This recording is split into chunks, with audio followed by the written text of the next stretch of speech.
ကဲအားလုံးပဲမြင်လာပါလို့အားလုံးစားကြအောင်လို့နော်ကဲမေးရတော့ဒီနေ့တော့နည်းနည်းလေးပင်မဝိုင်ဗျာဒီမှာကြော်လှော်ရတာဆိုတော့လေနည်းနည်းပင်မဝိုင်ဆိုတော့မေးဒီနေ့ဝတ်သားလဲအရင်စားခြင်းတဲ့အတွက်မေးဝက်ကလေးကိုစွပ်ပြုတ်လုပ်ပါတယ်ဝက်စွပ်ပြုတ်နဲ့မေးအချင်းရည်လေးနဲ့စားမှာဖြစ်ပါတယ်နော်ဒါအချင်းရည်ပေါ့နော်ချင်းနဲ့စားမှာဖြစ်ပါတယ်ဒါကတော့ကြွက်ကြော်ပါဗျာနော်ဒီကြွက်ကြော်ကတော့မေးရောင်းဖို့ပါဗျာနော်ကဲကြွက်ကြော်မှညီကိုမတော်လည်းမှာလို့ရတယ်လို့နော်ကဲလောတဲ့တော့မေးစားလိုက်အောင်မယ်လို့နော်ဒါလက်ကဆေးပြီးပါပြီနော်ဟဲ့ပြောပါစလို့လားကဲဒါတော့မေးရဲ့ဝတ်စွပ်ပြုတ်အတုံးပေါ့ဗျာနော်ကဲမေးချိတ်ပြီလို့လားချေဦးဒီလိုတော့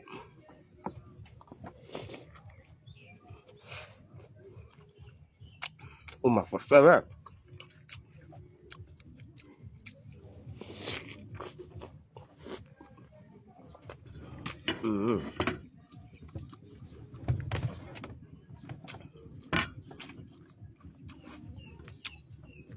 มา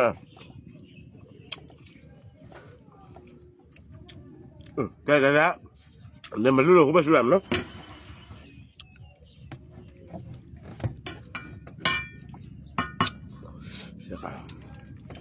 ဝါဆို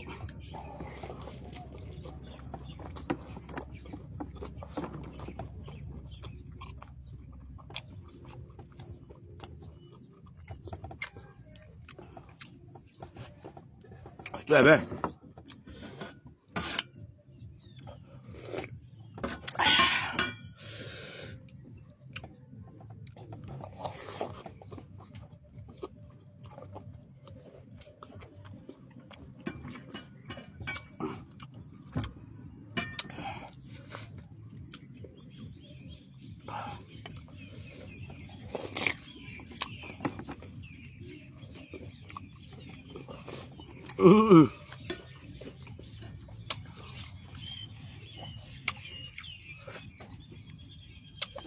要过来了。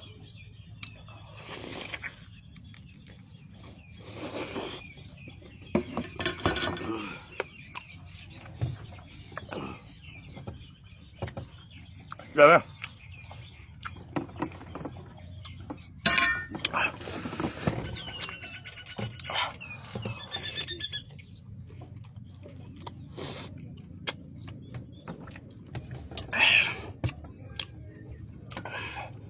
ဖြုတ်မှာဒီတပတ်အကုန်ဖြုတ်မှာ